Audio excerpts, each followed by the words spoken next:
Bienvenue dans ce Comment peindre l'homme titan. Cette énorme figurine nous permettra de nous appliquer sur des effets de transition, sur les dégradés, le non métallique et les effets de peau. Vous avez remarqué que le titre a changé pour être un titre en français tout simplement parce que bientôt je reçois l'aide de Rémi qui va m'aider à doubler ces vidéos en anglais. Quand elles seront en anglais, il y aura écrit How to Paint et quand elles seront en français, tout simplement Comment peindre.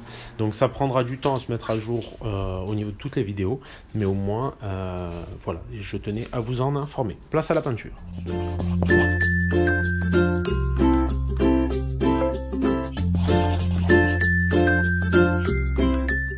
Vous pouvez le constater, la pièce est assez grosse et comme à mon habitude, j'attaque avec du Necrotic Flesh de la gamme Army Painter, disponible sur le site Happy Games Factory, pour baser la peau. Ce qui est intéressant avec cette gamme, c'est que la peinture n'est pas trop couvrante. Alors là, comme vous le voyez, du coup, elle est assez bien diluée déjà de base dans le pot, donc je la dilue légèrement, mais pas trop non plus. Comme vous le voyez, en fait, l'intérêt sur les couches de base, c'est que ça aille vite, parce que finalement, ce qu'on aime, c'est que ça aille vite. Ensuite, je vais venir avec un mélange de bleu marine foncé et de gris neutre pour venir baser mes métaux. J'aurais pu aussi partir d'un gris Luftwaffe de la gamme Prince Auguste, mais en fait, vu que j'étais en déplacement sur un salon, je n'en ai pas pris. D'ailleurs, c'était l'IRAE, c'était une petite convention, un petit tournoi Eden qui était super sympa, qui était en banlieue parisienne, dans un sublime château. Et bravo à Mathieu et à toute l'équipe et à toute l'association qui a organisé ça, c'était extraordinaire. Donc là, comme vous le voyez, comme d'habitude, j'essaie d'avoir une peinture assez consistante, mais facile à passer. Une fois les bases faites, en fait, je vais revenir légèrement avec une peinture chair. C'est très léger, hein, sur toutes les zones, en fait, les interstices, les croisées de peau. En gros, c'est une espèce de golem de chair, le bordel. Et les zones en liaison, je les passe en couleur elfe flèche pour le moment, pour me dégager un petit peu les surfaces. À mon habitude, ensuite, je vais venir baser un peu le socle avec à peu de choses près la même dilution et le même mélange que j'ai utilisé pour les métaux, peut-être en un petit peu plus clair. Ça me permet juste de dégager un petit peu mes zones de travail et d'avoir une vue d'ensemble plus nette. Je m'appliquerai ensuite à faire de même avec ma bordure de socle que je vais baser en noir pour avoir encore une fois une couleur neutre qui va me permettre d'y voir plus clair dans les teintes que j'ai sur l'ensemble de la pièce. Je vais ensuite m'attaquer au tissu qu'il a au niveau de l'entrejambe et je vais tranquillement baser ce tissu en bleu marine foncé, ce qui va permettre de bien décrocher ce tissu du reste de la pièce, de tous les petits corps qui sont accrochés à droite à gauche et qui permettent de donner une meilleure dimension à la pièce. Je reviens ensuite avec un jus de rouge très dilué sur toujours les zones en fait les jaunes de jonction de bout de peau. Comme c'est un espèce de golem de chair, encore une fois, je vais essayer de venir dissocier les différentes zones.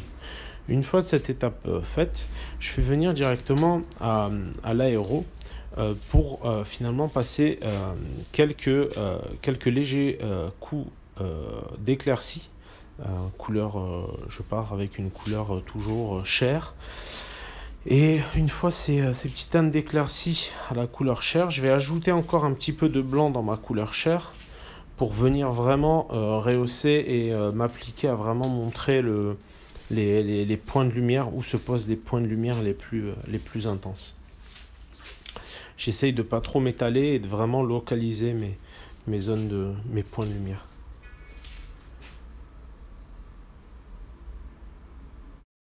Je vais pas hésiter à faire de même en fait sur mes zones de métal pour vraiment poser encore une fois mes zones de lumière les plus intenses pour qu'elles ressortent un peu plus, que ce soit en haut du masque ou au niveau des gantelets. J'essaye de vraiment faire en sorte que la lumière soit bien intense. Donc là-dessus, j'hésite pas. L'aéro, ça permet de bien poser les lumières et bien poser le début des contrastes. Donc je fais pareil sur le socle pour lui donner un peu plus de volume. Je refais exactement la même étape, mais cette fois avec du blanc pur dans mon aéro. Donc moi, j'utilise que du blanc de la gamme Procolor dans mon aéro, parce que c'est une gamme plus facile à appliquer et plus facile à nettoyer.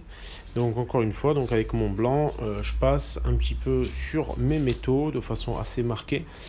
Et je pourrais aussi mettre quelques points sur la peau, mais globalement on évitera, sinon ça va un peu trop la ternir. Je repasse maintenant avec du noir cette fois, toujours du noir Procolor, pour venir vraiment ombrer la pièce de façon générale et principalement quand même donc sur la bordure du socle et sur les zones de métaux. On va éviter d'attaquer directement au noir sur la peau, sans quoi on va peiner. Cette pièce est vraiment extra pour travailler à l'aéro, tout simplement parce qu'elle est grande. J'attaque ensuite mon travail au pinceau, donc là j'attaque directement à l'ivoire, donc je rehausse vraiment mes points de lumière. Je vous rassure, sur la suite de la vidéo, l'image sera plus claire. Là encore une fois, j'ai commencé la vidéo en conditions un peu particulières parce que j'étais sur un salon. Ça explique un petit peu le fait que la lumière soit pas très forte. Donc là je pousse mes points de lumière sur le haut de l'avant-bras, sur les épaules, je rehausse les muscles. Il y a vraiment, cette pièce est super intéressante pour ça aussi.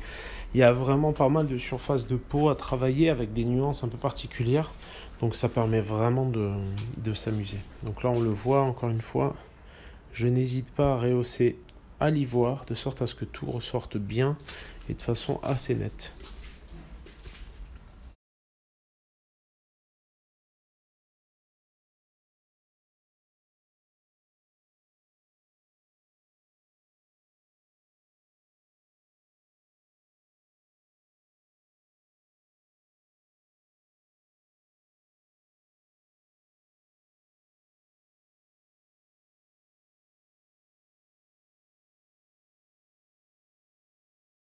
Une fois que je suis bien repassé à l'ivoire sur toute la pièce, que ce soit sur les métaux ou sur la peau, je reviens un peu au noir du coup pour redémarquer les différentes zones et pour marquer encore un peu plus les contrastes.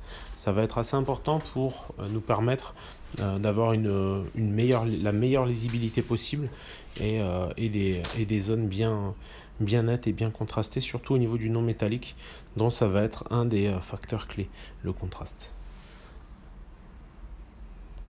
Je reviens, une fois que j'ai bien tout passé donc au noir, je reviens de nouveau au blanc, et oui, l'idée avec ce travail de blanc, en fait, ça va être de faire finalement des filtres successifs qui vont, plus je vais passer, plus la peinture va être claire, nette, opaque et opaque. Donc là, je rehausse bien les arêtes, je fais bien en sorte que les arêtes ressortent correctement.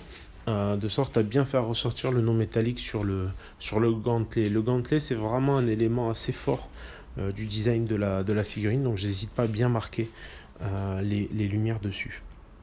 Ensuite, je reviens tout simplement avec une petite dose de gris clair mélangé à du bleu, et en fait ça va me permettre de venir avec un filtre très léger pour recréer finalement une espèce de carnation dans la peau. Et ça va me permettre de créer aussi les jonctions entre les différentes étapes, entre les différentes zones de la peau.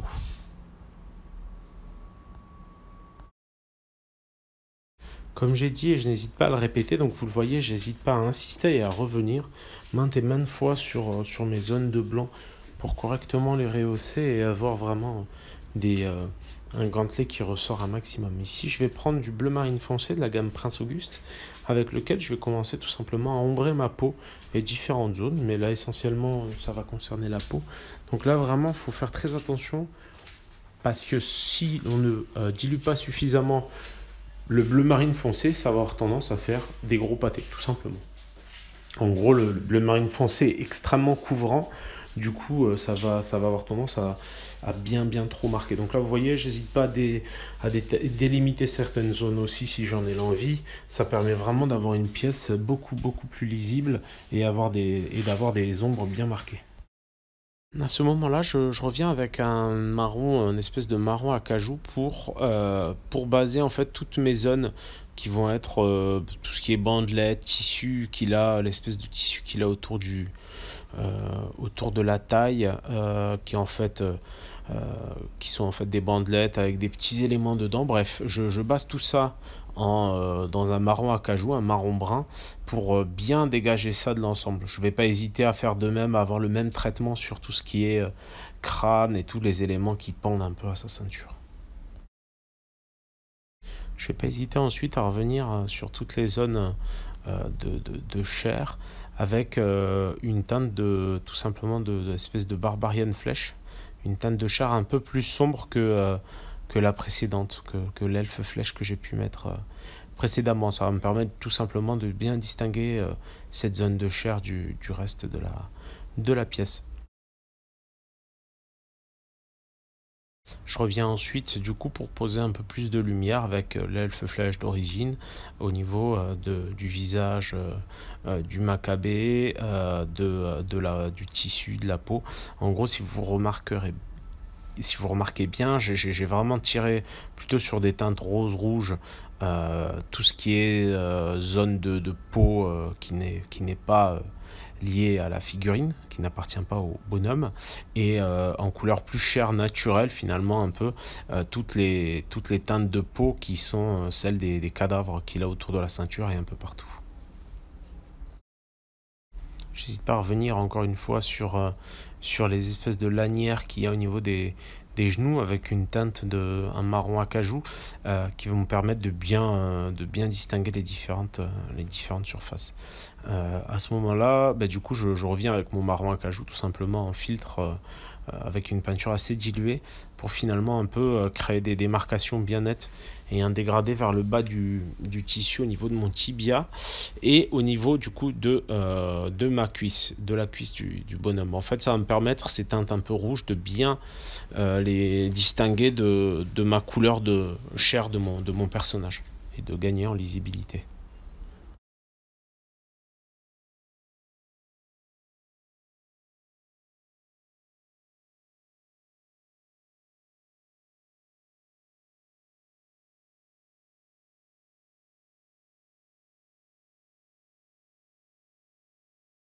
Encore une fois, pour ne pas changer, je vais revenir avec un petit peu d'ivoire pour vraiment rehausser toutes mes zones de lumière avec des petits points de lumière réguliers.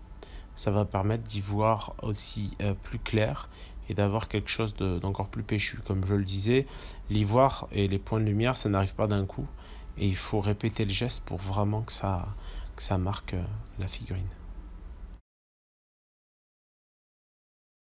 Donc là, je repasse, je suis à l'atelier, donc on voit tout de suite que la lumière est bien différente, elle est beaucoup plus intense. Et là, j'attaque en rehaussant de noir, en fait, toutes les bordures, tous les petits détails, pour vraiment donner plus de lisibilité et plus de contraste à ma pièce. Donc j'hésite pas à venir et à revenir, que ce soit au noir ou au blanc toujours, pour rehausser, parce que mes filtres sont très légers. Je m'occupe aussi de la partie basse du pied qui n'a pas du tout été traitée, mais tout ça c'est de l'ordre du détail, donc voilà, comme d'habitude, je vous passe un petit peu les étapes un peu longues. De toute façon, le tout c'est que vous voyez le geste, après c'est qu'une question de répétition. Je reviens ensuite avec une encre toute prête, Army Painter, qui est en fait prête à l'utilisation, donc que je viens tapoter un peu sur toutes mes surfaces de marron pour vraiment marquer les creux. Ça permet tout simplement d'avoir plus de volume sans trop se prendre la tête. Je reviens ensuite avec un vert militaire sombre tout simplement sur mon pagne. Parce que du coup, vu que même s'il n'est pas spécifié que l'esclave va avec l'ordre vert du matriarcat dans Eden, il fonctionne très bien avec l'ordre vert. Donc on va plutôt prendre des teintes de vert. J'ai plus la référence exacte.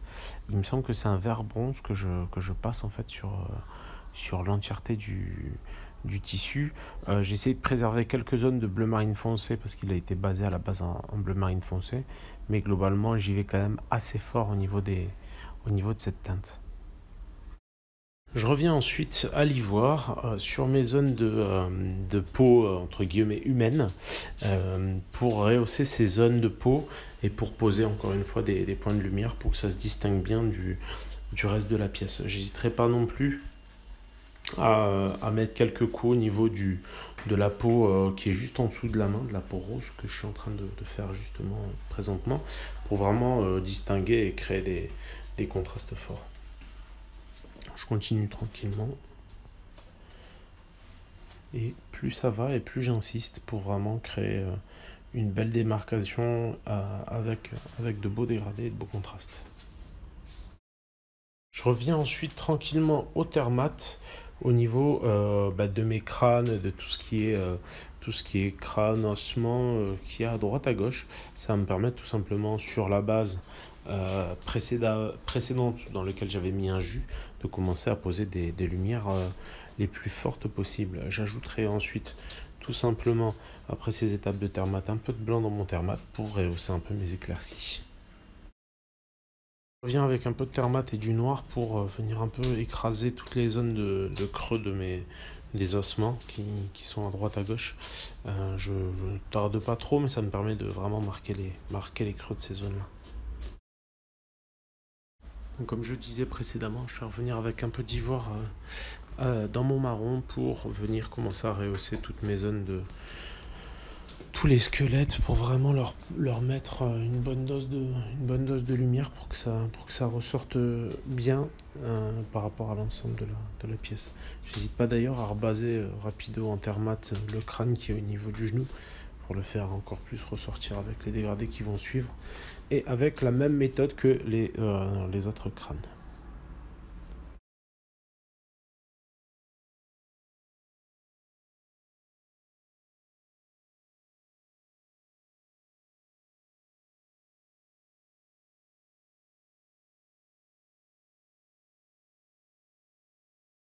Venir réombrer mon verre avec du bleu marine foncé, en fait, assez dilué, que je vais venir pousser dans les creux pour créer un semblant de dégradé.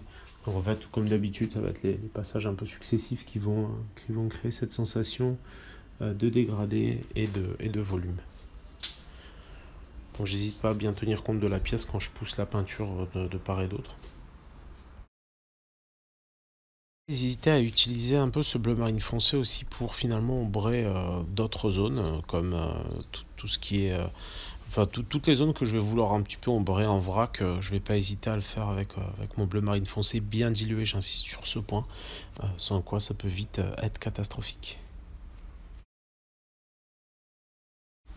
J'hésite pas à venir rehausser encore une fois à l'ivoire, que ce soit en haut du masque, mais sur toutes les zones possibles et imaginables, pour vraiment que la pièce soit le plus lisible possible. Et c'est ce genre de détail, le masque par exemple, va être un élément tellement essentiel et clé que j'ai tout intérêt à ce qu'il soit très très très net.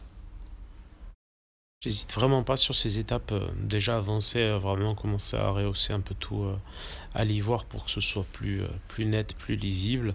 Euh, Parfois je casse mon ivoire avec un peu de Thermat comme ici, mais globalement ivoire pur ou légèrement cassé vont me permettre de vraiment bien tout cleaner.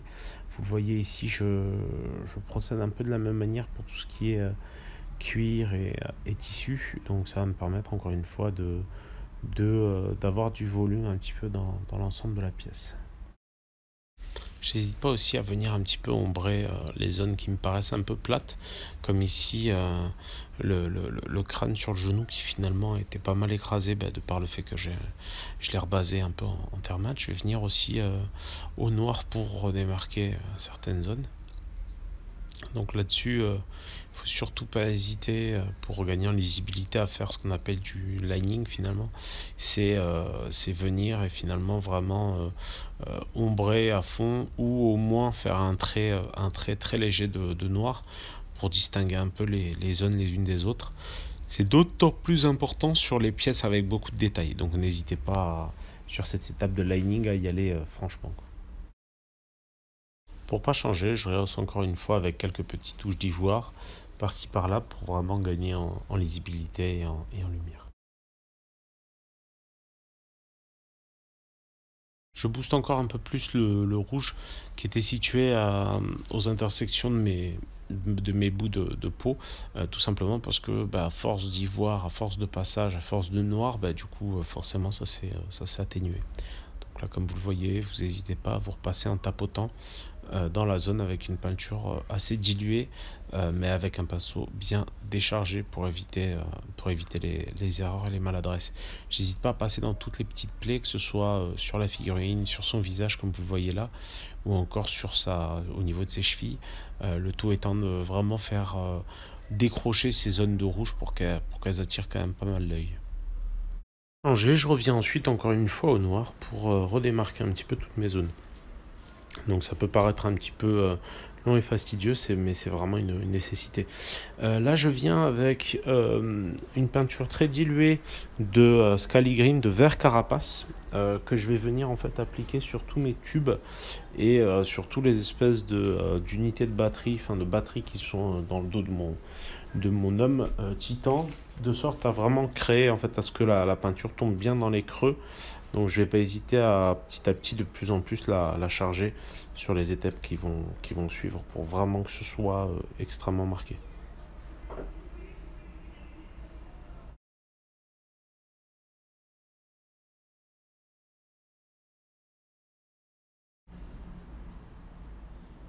Je vais revenir de nouveau ensuite faire des petits rappels de ce vert dans la peau. Donc il sera encore une fois très dilué et très légèrement en fait je vais faire des petites, je vais placer des petites nuances sur mes zones d'ombre. Surtout ne pas toucher la lumière avec ce vert, sinon on va écraser la lumière. Donc en parlant de lumière, on revient un petit peu à l'ivoire pour rehausser un peu toutes les arêtes de nouveau sur le visage, mais sur toutes les zones dont ce sera nécessaire. Là, vous voyez, vraiment, je mets des petits points pour vraiment rehausser les arêtes et faire en sorte qu'on a un nom métallique assez probant et assez sexy. Voilà, le but, c'est juste que ça claque.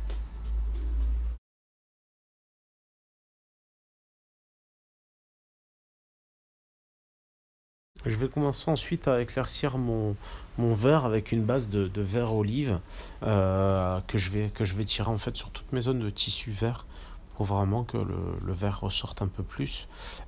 J'hésite pas vraiment à pousser toujours dans la même direction et à limiter.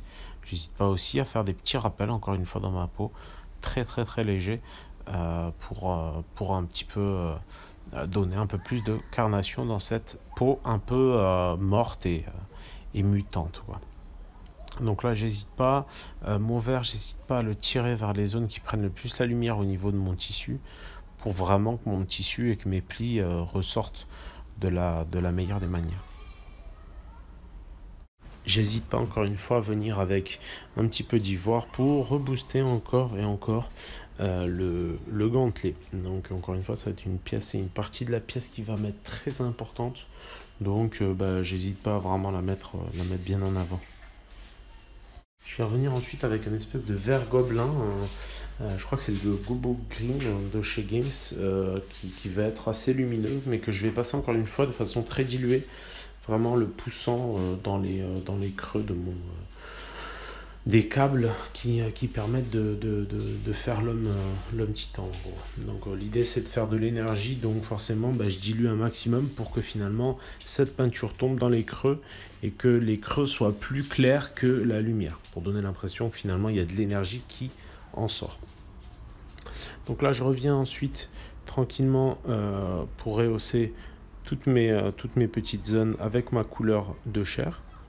Non, en fait, je m'excuse, ce n'est pas ma couleur de chair, mais c'est bien mon ivoire coupé avec du marron pour tout ce qui est en fait, ça va me servir sur tout ce qui est bandelette et aussi tout ce qui est ossement. Donc voilà, j'hésite pas, je rehausse tranquillement mais sûrement jusqu'à avoir une belle intensité dans les lumières de ces petites pièces.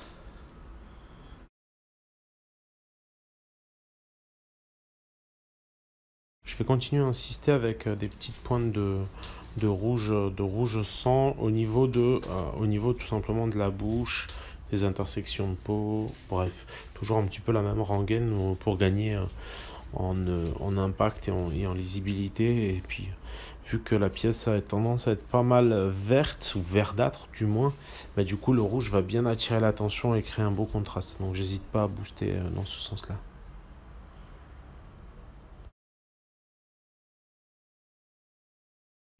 Donc là, je vais continuer à booster mes zones de vert lumineux avec cette fois c'est un vert fluo quoi.